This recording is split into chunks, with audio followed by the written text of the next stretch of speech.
Hi, I'm Mr. Martinez, and I would like to read to you a book today that was given to me by Mrs. Martinez's brother, my brother-in-law, Forrest Chumley. It's called The Autumn Calf. Before we start, I would like to review three words that will be important for you to know as I read this book. Will make you understand it a little bit easier. The word bison is another word we use in the English language for buffalo. You've probably heard of buffalo, okay? And their babies are called calves if it's more than one. If it's only one, it's calf. Okay? You can see the F becomes a V and it becomes ES when it's pluralized. One of the spelling patterns in English. Now, the thing I'd like to say about calf and calves, you might have heard of baby cows. They're also called calves. And interestingly enough, the babies of whales are also called calves. I was thinking about that. So, anyway, the last word I would like you to know is migration. It's going to come up in this book. Migration means when animals move from one place to another, usually because, in this case, the winters are getting very cold, but people also migrate and have migrations. Okay, let's get started. Here's the picture of the cover. I'd like to share some interesting artwork with you of children that went to this preserve. A preserve is a place where the animals roam freely, and in this case, you could see all these different children had really cool artwork about their experience on the preserve. Okay, so now let's get started with the story.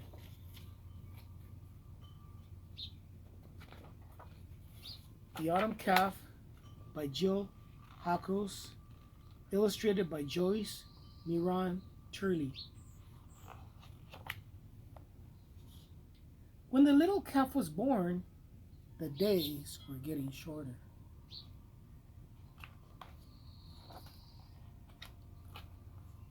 The upland sandpipers were done nesting in the prairie and had already left on their migration south. When the little calf was born, the Maximilian sunflowers of the autumn were blowing and cool breezes were blowing from the north. I will not read all the inserts, but this one here is talking about the Maximilian sunflower and the upland sandpiper, which are both part of the habitat of the prairies in Kansas. Okay?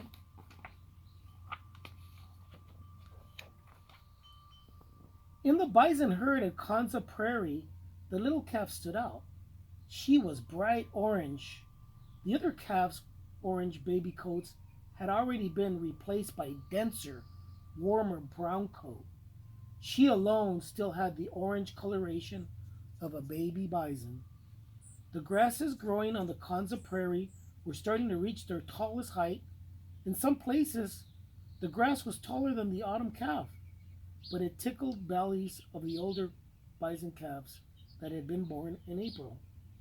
And here they give you a really cool graphic about how tall the grass on the prairies can grow, okay?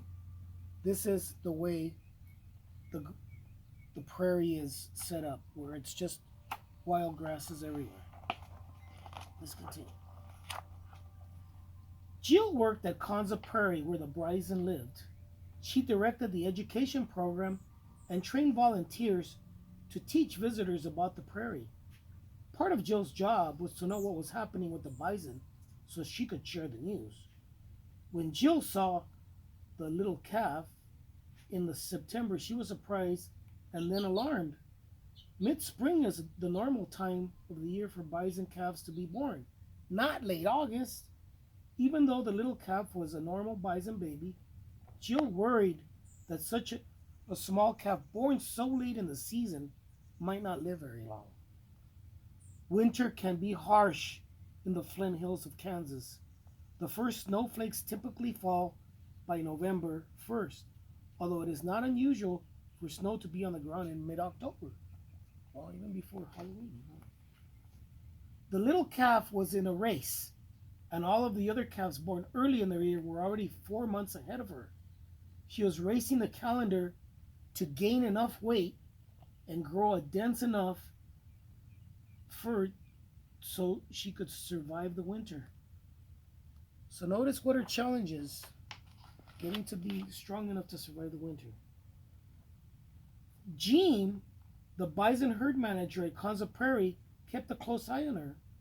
His experience told him that the little calf would need to weigh at least 200 pounds by roundup if she was going to survive. The older calves were already experimenting with eating grass, even though they were getting milk from their mothers. They were growing big and strong and would easily live through the winter. Our little calf had not enough time to learn how to eat grass yet. All of her food still came from her mother's milk. Gene knew that the little calf had a smart mother, and he hoped the mother's knowledge and experience would be enough to help the calf survive the winter so she could eat fresh green grass in the spring. Okay, one of the things I do want to point out here is it said wild bison cannot be herded. So when you think of cows and cowboys herding cattle, bison do not respond that way to cowboys, okay? So one of the things they do is they drive up in trucks and buzz the horn and give them treats so that they get used to that horn representing treats. Okay?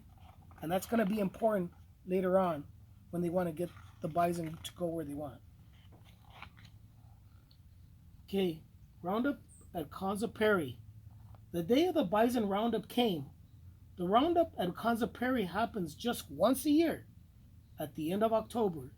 Gene and his crew helped bring the bison to the corral. Veterinarians checked the health of the bison and gave them vaccinations to help protect them from diseases. It is during roundup that the new calves get their own ear tags, kind of like their own earrings. Every bison on Konza Prairie has ear tags. The numbered tags tell Gene two things: what year the animal was born and who the animal is. Because each individual bison has its own special number, the ear tags help him keep track of the history of the herd. Okay? And you can see here in this picture, it's right near Manhattan, Kansas. It's this whole reserve that's just dedicated to these really cool animals. Gene was especially careful with the little calf. The bison do not like to be put in tight places like a corral. They can get so nervous that they can hurt themselves. A nervous bison is a dangerous bison. Our little calf would have to be especially careful not to get stepped on by a scared adult. Gene made sure the little calf wasn't too close to a bull or a big group of nervous bison. The autumn calf stayed with her mother and quickly moved through the chutes. And here they're showing you a chute design. Somebody created this as a way to keep the bison peaceful. I'm not going to read the whole thing, but it's a really cool diagram that shows how they funnel the bison and keep them peaceful so that they will not get nervous and stampede. When it was the calf's turn to be weighed, all activity stopped. Everyone waited to hear. Gene yelled out, 197 pounds! She wasn't 200 pounds, but she was close. She might be able to survive the winter if her mother could take good care of her. Okay? And here they're talking about one of these birds that migrates from the Konza Prairie down to Mexico and then comes back up in the springtime. This one here, I believe, is called a killdeer. Okay? It's a bird. And we'll see the killdeer come back in the story. The little calf got her orange ear tags. Everyone now recognized her as number 237. The orange ear tags were given to bison born between 2010 and 2019. The 2 at the beginning of the number told that the bison was born in 2012. The 37 meant that she was the 37th calf to go through the chute and get new tags. Jill no longer had to guess who she was looking at. The ear tags made it much easier to identify all the different bison. Okay?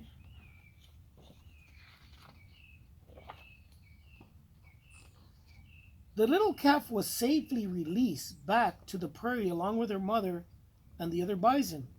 It was a beautiful autumn day, and everyone on Konza Prairie hoped the good weather would last as long as possible. And here there's a little talk about the predators on the prairie: owls, hawks, snakes, bobcats, coyotes, and wolves. Okay? But then they help keep the ecosystem in check. So here we go. Slowly, autumn changed into winter. The days were cold and food was scarce. The bison calf was in danger not only of freezing, but also of starvation or being hunted by coyotes. Luckily, the little calf had an old, wise mother who had been through many winters. She knew how to save her energy by avoiding the cold wind and lying down in the valleys. She preserved her strength and was able to provide warm, nutritious milk for her growing calf. And she was big enough to protect the little calf from being attacked by coyotes. So all of you go thank your moms right now for protecting you. The bison at Konza Prairie are able to freely wander inside a big 2,500 acre fence enclosure. They can go down into valleys where it is hard for people to see them. Because of this, Jill and Jean lost sight of the little calf. The last time they saw her was in December. She was with her mother and a group of other bison cows and calves. They hoped she was growing and getting stronger. If she made it until spring, then her chance of survival was much higher.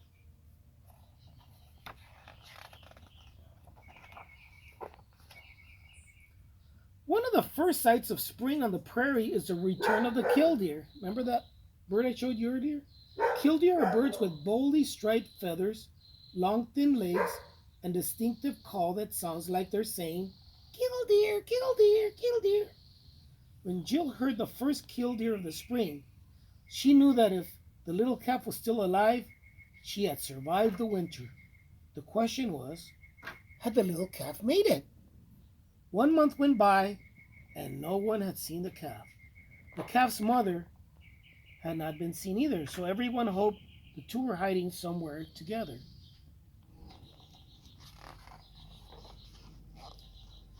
In the meantime, it was spring and the time to get ready for burning.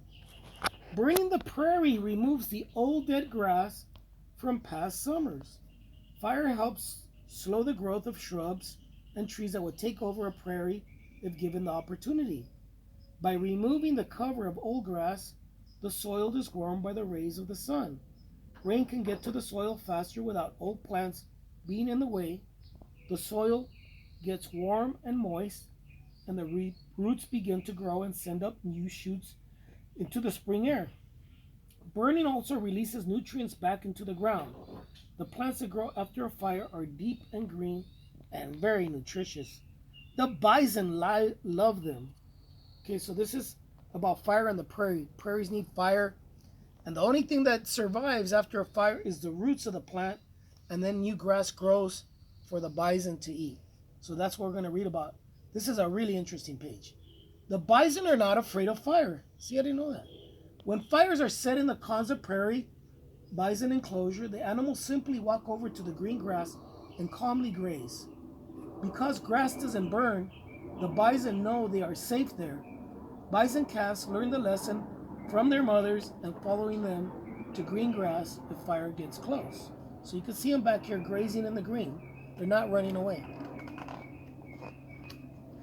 After the bison area was burned, Jill watched the herd calmly move on to the green grass. As she was watching, she thought she saw a small calf that might be number 237. She ran and got her binoculars and took a good look. Yes, it was number 237. The little calf was there watching her, alive, healthy, and calmly eating. Jean guessed she had gained about 10 pounds over the winter and was now rapidly gaining even more weight. The little calf was lucky.